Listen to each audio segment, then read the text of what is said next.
கர்த்தருடைய பரிசுத்த நாமத்திற்கு மகிமை உண்டாகட்டும். உங்கள் யாவரையும் இயேசு கிறிஸ்துவின் நாமத்திலே நான் வாழ்த்துகிறேன். இந்த ஜாய் குட் நியூஸ் டிவி மூலமாக உங்களை சந்திக்க தேவன் தந்த வாய்ப்புக்காக கர்த்தரை நான் ஸ்தோத்திரிக்கிறேன். இந்த நேரத்திலும் கூட நாம் தியானிக்கும்படியாக எடுத்துக்கொண்ட வேத வசனம் வெளிப்படுத்தல் 21ஆம் அதிகாரம் 23ஆம் வசனம். நகரத்துக்கு வெளிச்சம் கொடுக்க சூரியனும் சந்திரனும் அதற்கு வேண்டுவதில்லை, தேவனுடைய மகிமையே அதை பிரகாசிப்பித்தது, ஆட்டுக்குட்டியானவரே அதற்கு விளக்கு என்று பார்க்கிறோம். பின்னால் ரட்சிக்கப்படுகிற ஜனங்கள் அதன் வெளிச்சத்திலே நடப்பார்கள். அல்லேலூயா. அன்பானவர்களே, தேவனுடைய மகிமையே அதை பிரகாசிப்பித்தது, ஆட்டுக்குட்டியானவரே அதற்கு விளக்கு. இந்த வெளிச்சத்திலே நடக்கிற பிள்ளைகள், ரட்சிக்கப்படுகிற ஜனங்கள் அதன் வெளிச்சத்திலே நடப்பார்கள். அல்லேலூயா. அருமையான வேத பகுதி. ஆண்டவர் நமக்கு ஒளி கொடுக்கவே வந்தார் என்று சொல்லி யோவான் எழுதின சுவிசேஷத்திலும் கூட சொல்லப்படுகிறது. தேவனால் அனுப்பப்பட்ட ஒரு மனிதன் யோவான் ஸ்நானகன். அவர் சொல்லுகிறார், யோவான் 1:6, தேவனால் அனுப்பப்பட்ட ஒரு மனுஷன் என்றான், அவன் பேர் யோவான். அவன் தன்னால் எல்லாரும் விசுவாசிக்கும்படி அந்த ஒளியை குறித்து சாட்சி கொடுக்க சாட்சியாக வந்தான். அவன் அந்த ஒளி அல்ல, அந்த ஒளியை குறித்து சாட்சி கொடுக்க வந்தவனாயிருந்தான். இயேசுவை குறித்து, இயேசு ஒளியாக இருக்கிறார், அந்த ஒளியை குறித்து யோவான் சாட்சி கொடுக்க வந்தார் என்று சொல்லி பார்க்கிறோம். எந்த மனுஷனையும் பிரகாசிப்பிக்கிற ஒளியே அந்த மெய்யான ஒளி, அது இயேசு கிறிஸ்து. மெய்யான ஒளி இயேசு கிறிஸ்து. எந்த மனுஷனையும், எந்த பாவத்தின் படுகுழியில் கிடக்கிற மனுஷனையும் கூட அவராலே தூக்கி எடுத்து பிரகாசிப்பிக்க முடியும். அல்லேலூயா. அன்பானவர்களே, ஒருவேளை அந்த நேரத்தில் டிவியை ஆன் பண்ணி, நான் இவ்வளவு பயங்கரமான பாவத்துக்கு நான் அடிமையாக இருக்கிறேனே, என்னை யார் விடுவிப்பா, எனக்கு இந்த குடியை விட முடியல, இந்த பயங்கரமான கெட்ட பாவ குணங்களை விட முடியல அப்படின்னு யாராவது அந்த சிந்தனையோடு விடுதலை பெற வாஞ்சிக்கிறேன், ஆனால் விடுதலை பெற வழி தெரியல, எப்படி அந்த பாவத்தை விட முடியலையே, வேதனையோடு இருக்கிற யாராவது இருந்தீங்கன்னா இயேசு கிறிஸ்துவை விசுவாசிங்க. எந்த மனுஷனையும் பிரகாசிப்பிக்கிற அந்த மனுஷன், அந்த தேவன் உலகத்திலே வந்து எந்த மனுஷனையும் பிரகாசிப்பிக்கிற ஒளியே அந்த மெய்யான ஒளி.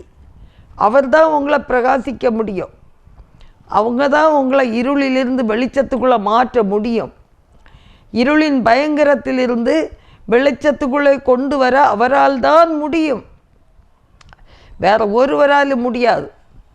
நீங்கள் எத்தனை ஆட்டுக்குட்டியாக பலி செலுத்தினாலும், எத்தனை புறா குஞ்சுகளை நீங்கள் பலி செலுத்தி இரத்தம் சிந்தினாலும் உங்கள் பாவம் மன்னிக்கப்படாது. இயேசு கிறிஸ்து 2000 ஆண்டுக்கு முன்பு நமக்காகவே இந்த பூமியில் அவதாரம் எடுத்து பிறந்து அவர் பல பாடுகளை பட்டு சிலுவையின் மரணத்துக்கு தன்னை அர்ப்பணித்து பிதாவின் சித்தத்தை நான் செய்வேன் என்று சொல்லி கடைசி வரை அவர் நமக்காகவே பாடுகளை சகித்து இரத்தம் சிந்தி சிலுவையில் அடிக்கப்பட்டு மரித்து அடக்கம் பண்ணப்பட்டு 3ஆம் நாள் உயிர்த்தெழுந்த தேவன் இன்று அவர்தான் மெய்யான ஒளி. அந்த இயேசு கிறிஸ்து தான் மெய்யான ஒளி. நீங்கள் அவரை விசுவாசிப்பீங்கன்னா கட்டாயம் நீங்களும் பிரகாசிக்க முடியும். உங்களையும் அவர் பிரகாசிப்பிப்பார், அவர் உங்களையும் ஆசீர்வதிப்பார். எனக்கு விடுதலை இல்லையே, நான் விடணும்னு ஆசைப்படுறேன் எனக்கு முடியலையேன்னு நினைக்கிறவங்க அந்த இயேசு கிறிஸ்துவை நோக்கி பாருங்க. அவரை நோக்கி பார்த்த முகங்கள் பிரகாசிக்கப்பட்டது என்று வேதத்திலே நிறைய பார்க்கலாம். இந்த நாளில் ஒரு மனிதனை குறித்து நம்ம பார்த்தோம் என்றால் பாருங்க, அப்போஸ்தலர் 26ஆம் அதிகாரம் 13, 15 அந்த வசனங்களை நம்ம பார்க்கிறோம். பவுலப்போஸ்தலன் சொல்லுவார், மத்தியான வேளையில் ராஜாவே, நான் வழியிலே சூரியனுடைய பிரகாசத்திலும் அதிகமான ஒளி வானத்திலிருந்து என்னையும் என்னுடனே கூட பிரயாணம் பண்ணினவர்களையும் சுற்றி பிரகாசிக்க கண்டேன். அப்பொழுது நான், ஆண்டவரே, நீர் யார் என்றேன். அதற்கு அவர், நீ துன்பப்படுத்துகிற இயேசு நானே அப்படின்னு சொன்னார். ஆண்டவரை தரிசித்திருக்கிறார். ஏன்னா சவுலாக இருக்கும்போது ஸ்தேவான் கொலை செய்யப்படுவதற்கு அவர்தான் ஒரு காரணமாக இருந்தார். அநேகம் பெண்களையும் சிறுவர்களையும் எருசலேமிலே துன்பப்படுத்தினவர். இன்னும் அந்த எருசலேமில் உள்ள விசுவாசிகளை துன்பப்படுத்த வேண்டும் என்று ராஜாவிடத்தில் பெர்மிஷன் வாங்கி கடந்து போகிற வழியில் தமஸ்கு வீதியில் தேவன் சந்தித்தார். ஒரு பெரிய பிரகாசம். அவர் சொல்கிறார், அந்த ராஜாட்ட அவர் சொல்கிறாரு, மத்தியான வேளையிலே சூரியனுடைய பிரகாசத்திலும் அதிகமான ஒளி வானத்திலிருந்து வந்து என்னையும் என்னோடு இருந்த ஜனங்களையும் அது என்ன செய்தது? பிரகாசிக்க வைத்தது, சுற்றி பிரகாசித்தது. உடனே அவருக்கு கண்களை இழந்துட்டார். ஆண்டவரே, நான் என்ன செய்ய சித்தமாக இருக்கிறீர் என்று கேட்கும்போது அவர் சொன்னார். ஒரு இடத்தை காண்பிச்சார். போனார், விடுதலையை பெற்றார். ஆண்டவருக்காக பிரகாசத்தோடு பணி செய்தார். கடைசி வரை அந்த இயேசு கிறிஸ்துவுக்காக அவர் என்ன செய்தார்? தன்னையே ஜீவ பலியாக, அவரும் ஒரு இரத்த சாட்சியாக கர்த்தருக்காக ஊழியம் செய்து முடித்தார் என்று வேதம் சொல்கிறது. அன்பானவர்களே, கர்த்தர் நல்லவர். எந்த மனுஷனையும், அதை வாசிப்போமா? யோவான் எழுதின சுவிசேஷம் 1ஆம் அதிகாரம் 9ஆம் வசனம். உலகத்திலே வந்து எந்த மனுஷனையும் பிரகாசிப்பிக்கிற ஒளியே அந்த மெய்யான ஒளி. அந்த மெய்யான ஒளி உங்கள் உள்ளத்திலே வந்தால் உங்கள் வாழ்வில் உள்ள இருள், உங்கள் வாழ்வில் உள்ள பாவங்கள், அக்கிரம சிந்தைகள் எல்லாம் மாறி போகும். ஒன்றுமே இருக்க முடியாது. ஒரு இடத்துல ஒரு வெளிச்சத்தை வைக்கிறோன்னு வைக்கலாம், ஒரு விளக்கு இல்லைன்னா ஒரு மெழுகுவர்த்தி, பக்கத்தில் ஒரு கல் இருக்குன்னு வைங்க. அந்த கல்லை கொஞ்சம் புரட்டி பாருங்க, கல்லுக்கு அடியில் நிறைய சின்ன சின்ன பூச்சிகள் இருக்கும். அது இருட்டுக்குள்ளே தான் இருந்திருக்கும். அந்த கல்லை புரட்டின உடனே அதுக்கு மேலே இந்த வெளிச்சம், அந்த மெழுகுவர்த்திக்க வெளிச்சம் இல்லைன்னா விளக்கு, மண்ணெண்ணெய் விளக்குடைய வெளிச்சம் பட்ட உடனே அது இன்னும் இருளுக்குள்ளே ஓடுறதுக்கு முயற்சிக்கும். அங்கங்கே இருள் எங்கே இருக்குன்னு ஓடி ஒளியும். அன்பானவர்களே, அந்த வெளிச்சம் வந்துன்னா பாவம் அங்கே இருக்க முடியாது. ஆண்டவருக்காக எழும்பி பிரகாசிக்க முடியும். அவரால் முடியாத காரியம் ஒன்றுமே இல்லை. ஒரு முறை இயேசு கிறிஸ்து ஒரு மலை உச்சிக்கு போனார். மத்தேயு 17ஆம் அதிகாரம் 1-2 வசனத்தில், 6 நாளைக்கு பின்பு இயேசு பேதுருவையும் யாக்கோபையும் அவனுடைய சகோதரனாகிய யோவானையும் கூட்டிக் கொண்டு தனித்திருக்கும்படி உயர்ந்த மலையின் மேல் போய் அவர்களுக்கு முன்பாக மறுரூபமானாராம். அவர் முகம் சூரியனைப் போல பிரகாசித்தது, அவர் வஸ்திரம் வெளிச்சத்தைப் போல வெண்மையாயிற்று. அதை யார் பார்த்தது? பேதுருவும் யாக்கோபும் யோவானும் பார்த்தாங்க. அவங்களுக்கு பயங்கர ஆச்சரியம். அவங்க என்ன சொல்கிறாங்க? அவங்க பார்த்த உடனே அவங்க பார்த்ததை பார்க்குறோம். மத்தேயு 17:3. அப்பொழுது மோசேயும் எலியாவும் அவரோட பேசுகிறவர்களாக அவர்களுக்கு காணப்பட்டார்கள். அதெல்லாம் பார்த்தாச்சு 3 சீஷர்களும். இப்போ அவங்களுக்கு ஒரு ஆசை வருது. என்ன தெரியுமா? 4ஆம் வசனத்தில், அப்பொழுது பேதுரு இயேசுவை நோக்கி, ஆண்டவரே, நாம் இங்கே இருக்கிறது நல்லது. உமக்கு சித்தமானால் இங்கே உமக்கொரு கூடாரமும் மோசேக்கு ஒரு கூடாரமும் எலியாவுக்கு ஒரு கூடாரமாக 3 கூடாரங்களை போடுவோம் அப்படின்னு சொல்லி அவர் கேட்குறாங்க. அந்த பிரகாசம் அவ்வளவு மனசுக்கு ஒரு சந்தோஷத்தை கொடுக்கறதுனால தான் அந்த பேதுருவுக்கு இந்த மாதிரி 3 கூடாரம், ஒன்று யாருக்கு? மோசேக்கு, இன்னொன்று எலியாவுக்கு, இன்னொன்று இயேசுவுக்கு உமக்கொரு கூடாரம். அந்த கூடாரத்தில் நம்ம சேர்ந்து இருந்துக்கலாமே இல்லையா? இயேசுவோடு கூட இருக்கிறோமே. இயேசுவோடு இந்த கூடாரத்தில் இருக்கிறது எவ்வளவு சந்தோஷம் அப்படின்னு சொல்லி தான் அவர் அந்த மாதிரி ஒரு எண்ணம் உருவாகுது. அன்பானவர்களே, இயேசுவோடு இருக்கும்போது அது எவ்வளவு சந்தோஷம், இயேசுவோடு இருக்கும்போது அது எவ்வளவு மகிழ்ச்சி, எவ்வளவு மனவேதனைகள் இருந்தாலும் இயேசு நம்மோடு கூட இருந்தால் அது ஒரு பெரிய சந்தோஷம். ஒரு தடவை ஆண்டவர் எனக்கு ஒரு பாடலை தந்தார்.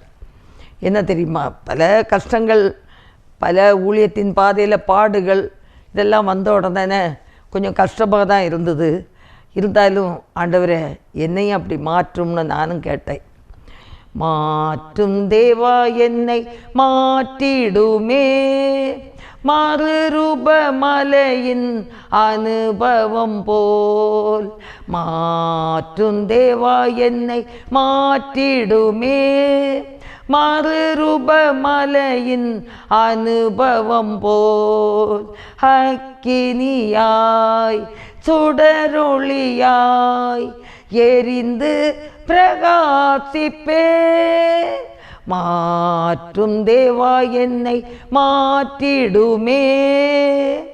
மெழுகை போல உருகிடவே, உப்பை போல கரைந்திடவே, மெழுகை போல உருகிடவே, உப்பை போல கரைந்திடவே, பயனுள்ள ஜீவியம் செய்திடவே, பயன்படுத்தும் திருக்கரத்தால், பயனுள்ள ஜீவியம் செய்திடவே, பயன்படுத்தும் திருக்கரத்தால்.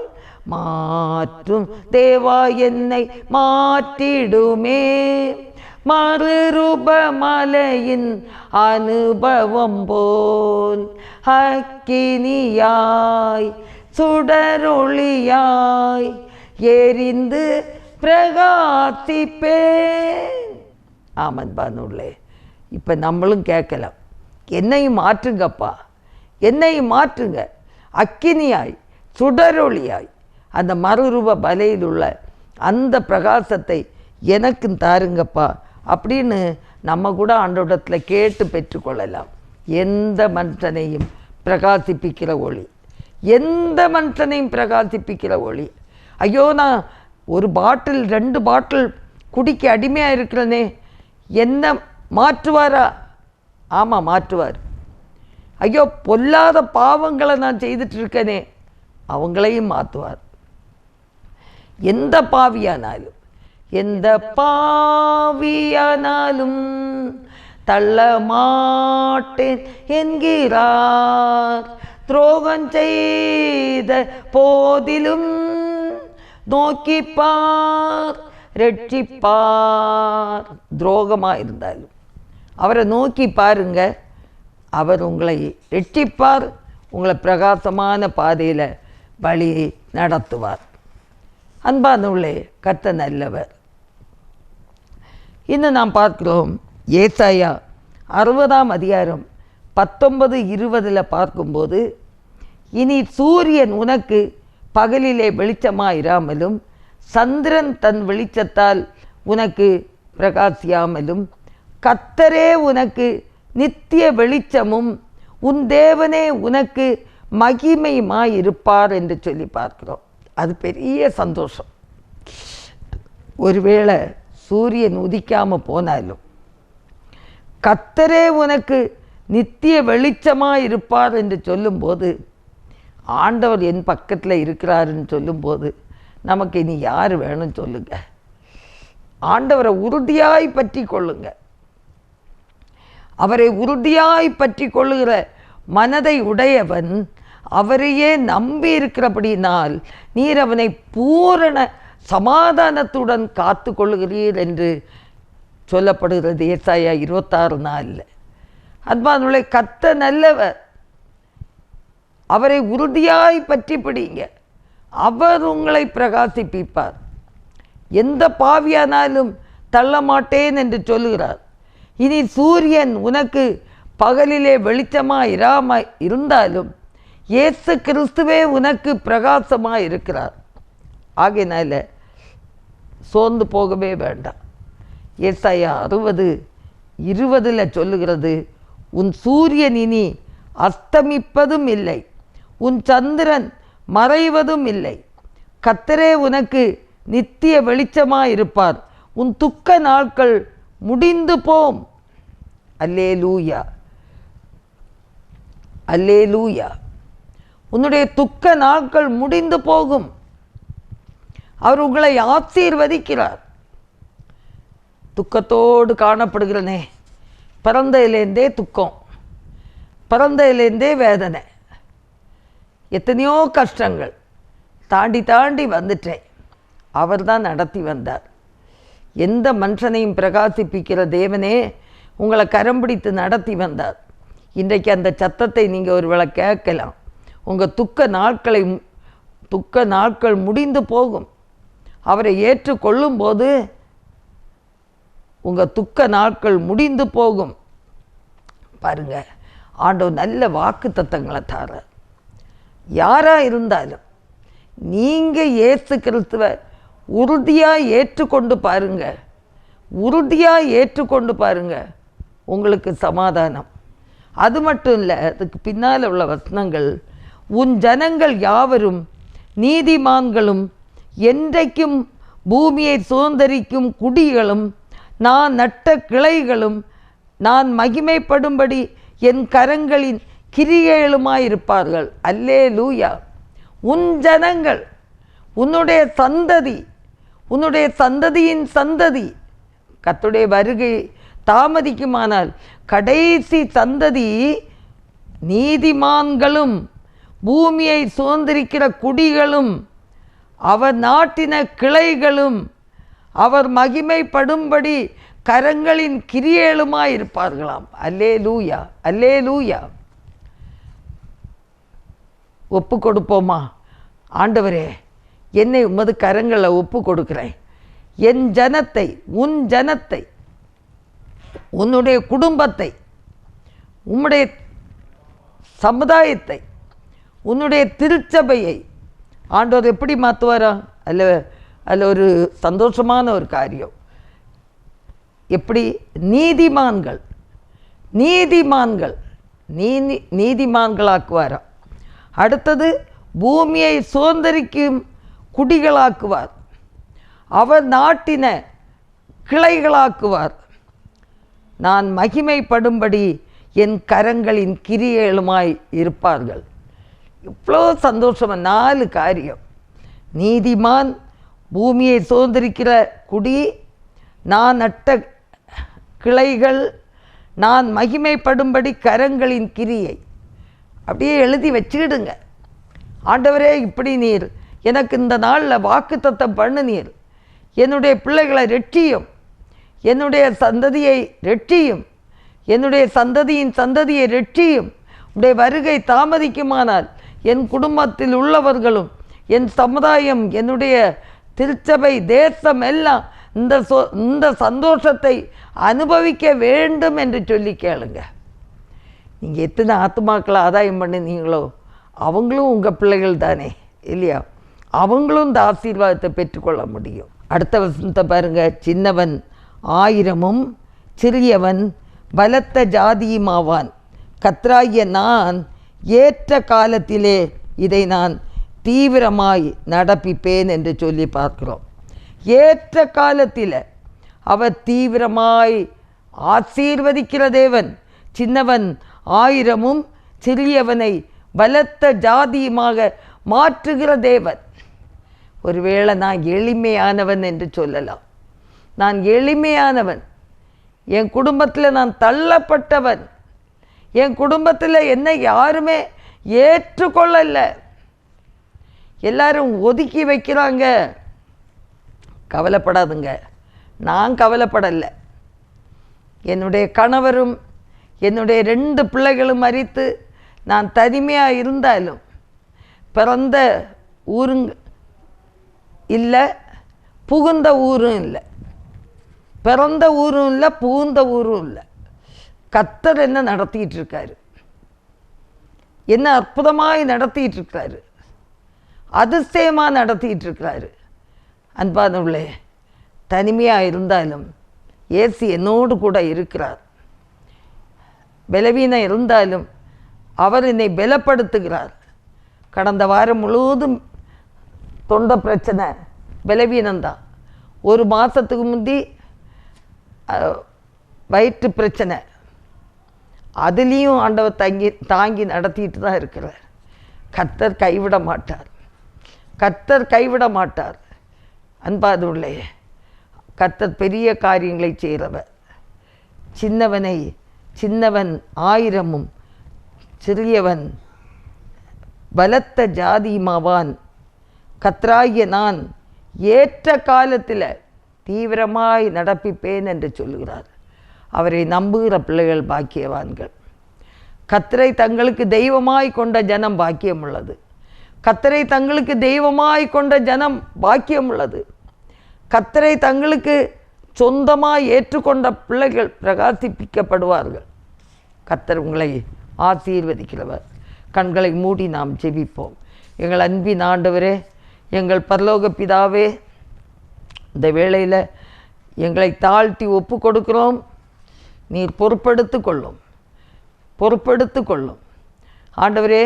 எந்த சூழ்நிலையில் நாங்கள் இருந்தாலும் உம்மை நோக்கி பார்க்கிறோம். உம்மை நோக்கி பார்த்த முகங்கள் ஒரு நாளும் வெட்கப்பட்டு போகலப்பா. கைவிடாத நேசர், கைவிடாதவர், கரம் பிடித்து நடத்துகிறவர், ஆறுதல் தருகிறவர், சுகம் தருகிறவர், பலத்தால் இடைகட்டுகிறவர், பலவீனர் எனப்படாமல் பலத்தால் இடைகட்டுகிற தேவன். உண்மை நாங்கள் நன்றியோடு துதிக்கிறோப்பா. யார் என்னை கைவிட்டாலும் இயேசு கைவிட மாட்டார். யார் என்னை கைவிட்டாலும் இயேசு கைவிட மாட்டார். இயேசு கைவிட மாட்டார். கைவிடவே மாட்டார். இயேசு கைவிட மாட்டார். உன் தாயின் தகப்பனும் உன்னை கைவிடலாம், ஆனால் இயேசு கைவிட மாட்டார். அவரை நோக்கி பார்த்த பிள்ளைகள் பிரகாசிக்கப்படுகிறார்கள். அவரை நோக்கி பார்த்த பிள்ளைகள் வெட்கப்பட்டு போவதில்லை. பலப்படுத்துகிற தேவன். அப்படியே அன்பு கரங்களில் நம்மை ஒப்பு கொடுப்போம். ஆசீர்வதிங்கப்பா. இந்த வேளையில் யாரெல்லாம் உம்மை நோக்கி கூப்பிடுகிறார்களோ அவர்களை பலப்படுத்தும். இயேசுவின் நாமத்தில் பலப்படுத்துங்க. புது பலத்தால் இடைகட்டுங்க. வியாதி பிரச்சனைகள், ஆண்டவர் என்ன வியாதியானாலும் இயேசுவின் நாமத்தில் இப்பொழுதே ஒரு விடுதலை உண்டாகட்டும். சத்ருவின் போராட்டமா, இப்பொழுதே ஒரு விடுதலை உண்டாகட்டும். பெரிய காரியங்களை செய்யும். இயேசு கிறிஸ்துவின் நல்ல நாமத்தில் ஜெபங்கேளும் பிதாவே. ஆமேன். கர்த்தர் தாமே உங்களை ஆசீர்வதிப்பாராக. ஆமென்.